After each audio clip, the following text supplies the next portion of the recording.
We're going to look at two types of problems involving applying Pythagorean theorem. We just proved Pythagorean theorem, and now we're going to look at how can we use this to find missing parts or sides of a right triangle. So we're going to start with number 10, and it says, in each of the following below, a right triangle is shown in gray. So we have a right triangle in the middle of each of these pictures, and the squares along each of the three sides of the triangles have been drawn. The area of two of the squares is given. Determine the area of the third and write an answer in the square. Determine the value of the legs and the hypotenuse for each, and then we're going to double check or verify in Pythagorean theorem. So number 10, we've got our right triangle. It's even marked as right. And so Pythagorean theorem said that if you have a right triangle and you build squares off of the legs, which are the smaller sides, and the hypotenuse, that when you add up the areas of the smaller squares, it will equal the area of the larger square. So this one's 36 square units. This one's 1 square unit.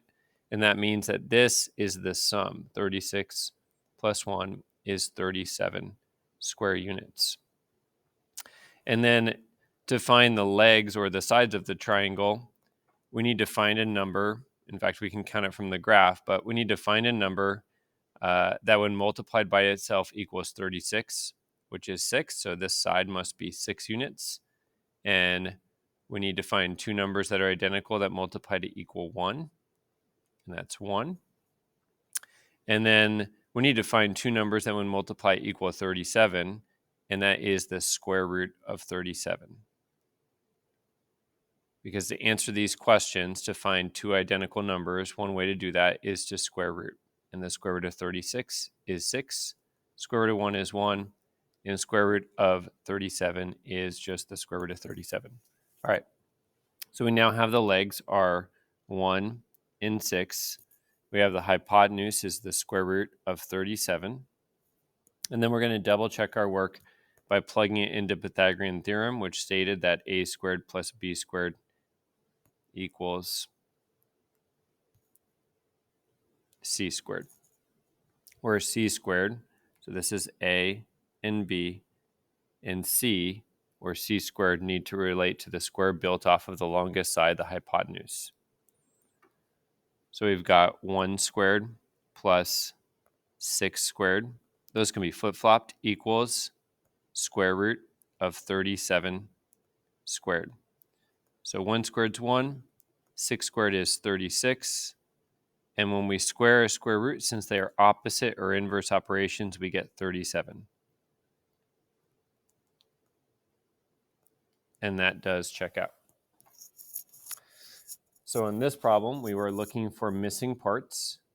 And now we're going to look at a new problem where we're responsible for building our own set of squares. But we're going to kind of think about this picture when we do the next one.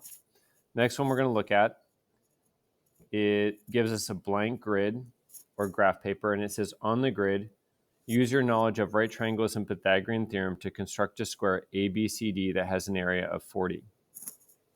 So an area of 40, meaning that if we kind of sketch this out, that area is 40 square units, and that would mean that the sides, I need two numbers that are identical to multiply to 40, there's square root of 40. And we see why this is a challenge, which is that these 40 isn't a perfect square, and so these don't come out nice. These are irrational. So to do this, we need to try to think about how are we going to build what's going to come out as a tilted square. We could use guess and check, but that might not be the most efficient way. So what could these be that when added equal 40? And we also want to find these two areas so that they're easy to build squares. So for example, if this were a 3 by 3, it would be an area of 9. And this one we could have be a 2 by 2, which is 4, but 9 plus 4 isn't 40. So we got to find a different pair. So we're looking for these, the yellow one and the green one, we need perfect squares. Nice numbers that when you multiply them by themselves, you get another number known as a perfect square. And when you square root them, you get a rational number. So for 40, we could try 25. That would be 5 by 5. In 16, we're getting closer. That doesn't get us to 40 though. See if we can pick a different set. What's another number? We're just kind of thinking. 6 and 6 is 36. And then we could pick this to be 1 by 1 would not get us to 40. But what about a 2 by 2, which has an area of 4? 36 plus 4 is 40. Okay, so that's what we're going to build. We're going to start with these two, the yellow and the green. And then by default, that will give us the other one. All right, so we're going to start. We might start kind of on the side of our graph, and we're going to build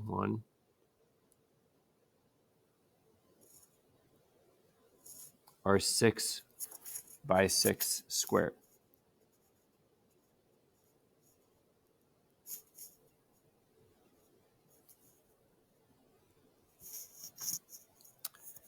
Then we're going to build, so this is 6 by 6, so it has an area of 36 square units. I'll just color code that was the one that we built there, or sketched out. Then we built one that is a 2 by 2, or 4 square units.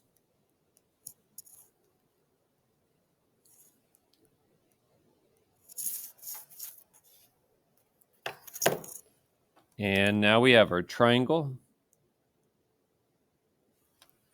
And so we're one step closer. And we need to find the other 2 points for this square. So when we build this square, this is a right angle. The square built off of the hypotenuse will be the sum of these 2 squares areas. Okay, but to do that, we want to make sure that we find these points precisely. And a square is made up of right angles, perpendicular. So we're going to use this triangle. If you think back to a slope triangle, and we're just going to kind of copy it around our square. It's going to kind of pinwheel around. So we're going to use the slope of up 2 and right 6.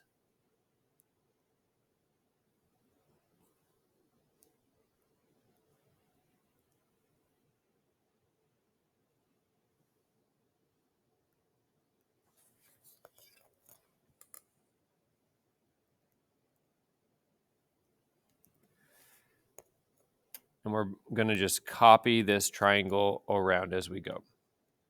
And this looks good so far. Let's kind of think about, why is this working? Well, the slope of this line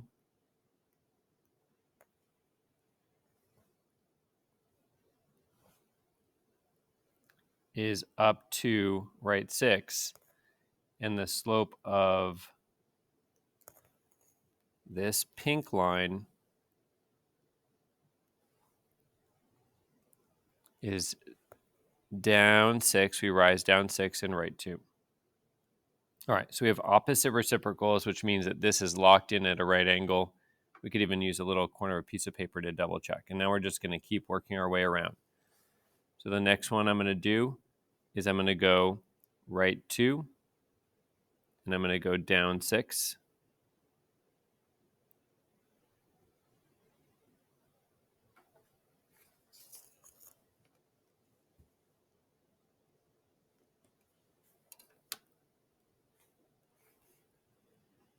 You see how the right triangle is kind of rotating around the square, and then we've got the rest of the square here now.